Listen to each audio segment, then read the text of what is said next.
Agora é hora de falar dos spoilers de Homem-Formiga e a Vespa, então fica ligado aí.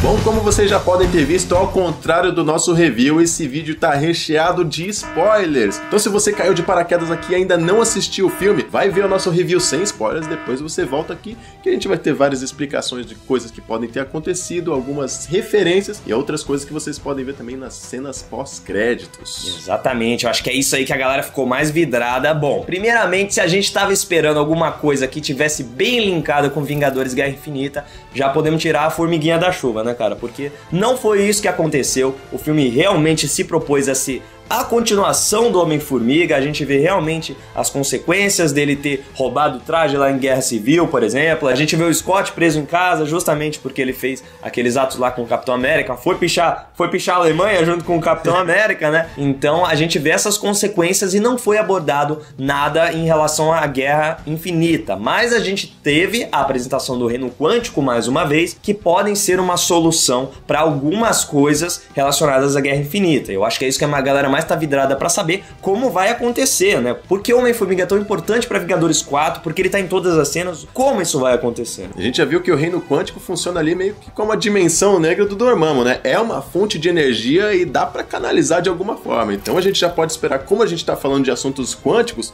teletransporte, viagens temporais, já pode ser meio que um combustível ali para essas viagens, né?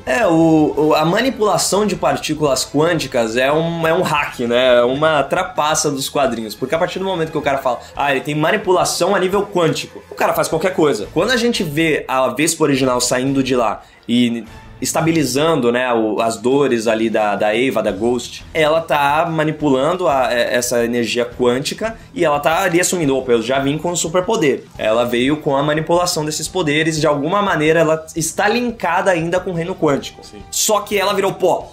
Ela virou pó, né, cara? Fala assim, putz, vai vir uma personagem OP aí já pra Vingadores 4. Falei, caramba, não sobrou ninguém. Não sobrou nem o Homem-Formiga, porque ele tá preso lá agora. Exatamente. Também. Mas antes dele entrar naquele Reino Quântico, a Hope mandou um aviso pra ele e falou, cuidado pra não entrar em nenhum vórtex temporal que vai ser difícil de tirar de lá. Então, provavelmente vai ser esse o plot para ele sair do Reino Quântico. De algum momento ele vai conseguir encontrar algum vórtex temporal e é isso que deve levar ele lá para a Batalha de Nova York, né? Porque a gente vê que as cenas que vazaram dos bastidores, ele tá no meio da Batalha de Nova York de 2012, do filme dos Vingadores. Então, provavelmente é isso que vai acontecer. De alguma maneira ele vai entrar nesse vórtex e vai ser mandado para lá. Ou o quê? Homem de Ferro ficou vivo. E a gente sabe que o Doutor Estranho não deixou o Homem de Ferro vivo à toa.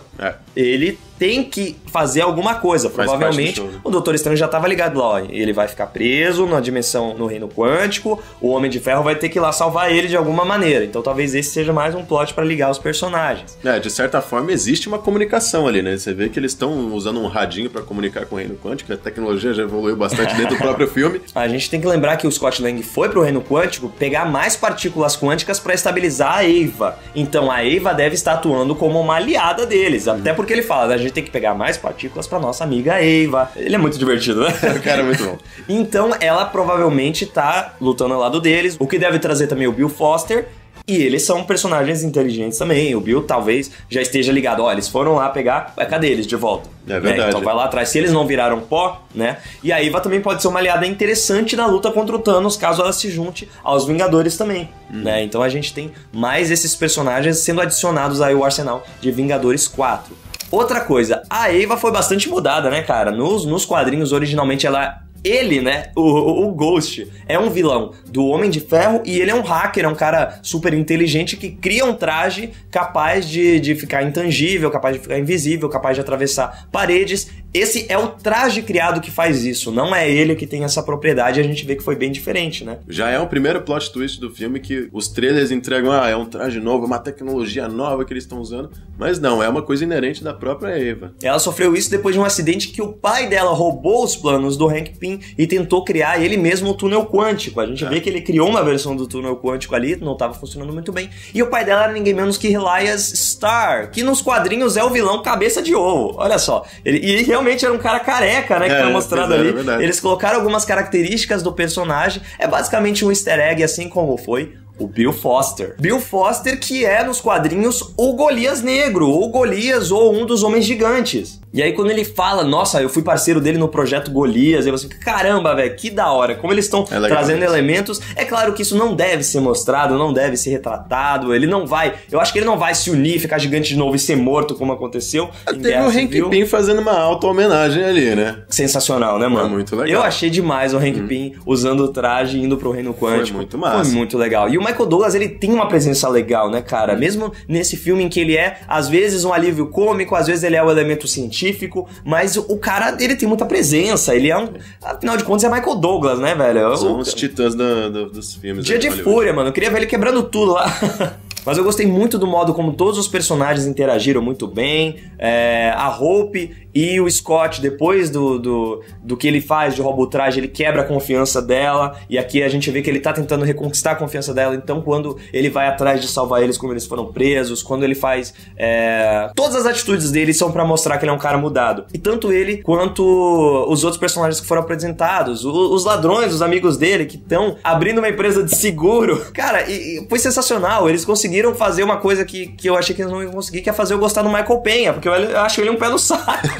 E ficou muito legal, velho. A história da Baba Yaga. Nossa aquilo tava muito legal. O Soro da Verdade. O Soro da Verdade. Mesmo com aquele vilão de merda lá que tava enchendo... Aquele era um vilão Sessão da Tarde, como a gente falou no nosso review lá. Nossa. Cara, eu não sei nem falar, ó. Caricatura 100%. Né? Demais, cara. Mas mesmo assim, tudo isso funcionou, né? Algumas coisas muito expositivas. A hora em que o explica pra filha do Pym por que ele ficou preso, ele tava explicando pro público tudo o que aconteceu. Era um diálogo expositivo demais. A explicação da Eva também, bem expositiva. E foi engraçado, porque eles atrelaram isso com uma piada. Toda aquela situação que o U fica falando pra uma garotinha de 9, 10 anos durante 5 minutos, tudo que aconteceu com o pai dela, assim... Eu não entendi nada. Exatamente. A aparição do Stan Lee também foi muito bacana, né, velho? Falando uma referência à criação do próprio personagem. Falando, isso aí foi muito legal nos anos 60, mas agora eu tô pagando pelas minhas consequências. Que ele criou um monte de personagem que tem esses poderes absurdos e ele tá sempre envolvido nas paradas e é ele que sofre as coisas, né, velho? Tadinho do Stan Lee, né, cara? O cara todo dia... Como que é a vida de Stan Lee, né? Como é a vida desse cara? Vamos fazer tem que fazer um filme só com um dia de Stan Lee. Só pra ver todas as coisas acontecendo. Não aparece o personagem, mas só as referências. Aí vai ser um dia de fúria mesmo, né? não aceito essa porra. O que vocês estão fazendo comigo?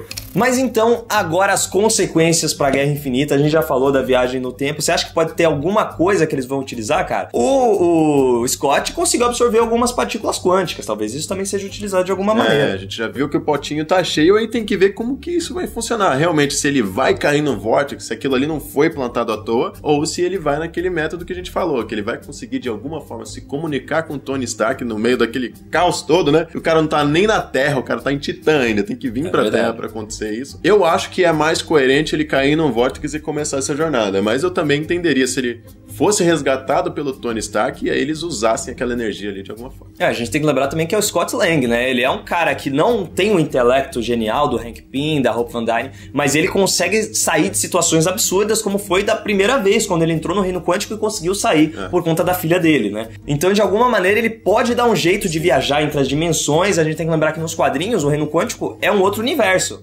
É um outro universo. Não é mais um universo 616. O que acontece dentro do Reino Quântico não tá atrelado ao universo 616. Então pode ser isso também. Ele vai conseguir viajar pra outro universo dali. O que eu acho um pouco difícil, é mais fácil ele viajar pra outro tempo. Eles colocarem essa situação de tempo em vez de dimensões, de universos. Talvez dimensão ainda dê pra ser colocado, né? Mas ele pode sair dali sozinho. Vai que o cara consegue de alguma maneira. O Scott Lang é um cara safo. É um escapista. Ele é um escapista, exatamente. Ele é um cara que sai de situações absurdas, apesar de, no começo do primeiro filme, ele tá preso. Mas escapou, ele foi solto, é um escapista. Eu acho que essa parada do Reino Quântico vai ter algum significado lá em Vingadores 4, cara. De alguma maneira, eles vão explorar essa parada do Reino Quântico. Esses poderes que a Janet absorveu, ficando 30 anos lá. Eu não acho que eles iam colocar isso só pra ser o plot device do final e salvar a Eva e ela ficar amiguinha de todo mundo. Olha, e a gente até, indo muito, muito, muito à frente, ela tá canalizando umas energias ali, né? Capitã Marvel. Será que eles vão usar alguma coisa com o Reino Quântico? Na verdade, ela vai canalizar o Reino Quântico, que é mais uma fonte de energia. Exatamente. gente. Vamos ver o que vai acontecer aí. A gente só pode especular um pouco. Mas espero que vocês tenham gostado dessa nossa especulação. E comentem embaixo o que vocês acham que vai acontecer em Vingadores 4. E como sempre, se vocês quiserem ver mais conteúdo sobre Marvel e DC e todo o resto, e Homem-Formiga e o futuro, sigam a gente nas nossas redes sociais e também nas pessoais. Já vai se inscrevendo, clicando no sininho para não perder nenhum vídeo. É isso, Legionários, e que a força esteja com vocês. Então a gente já pode esperar alguma coisa de Stan Lee. Como a gente tá falando de Stan Lee. E ela sofreu isso depois de um acidente.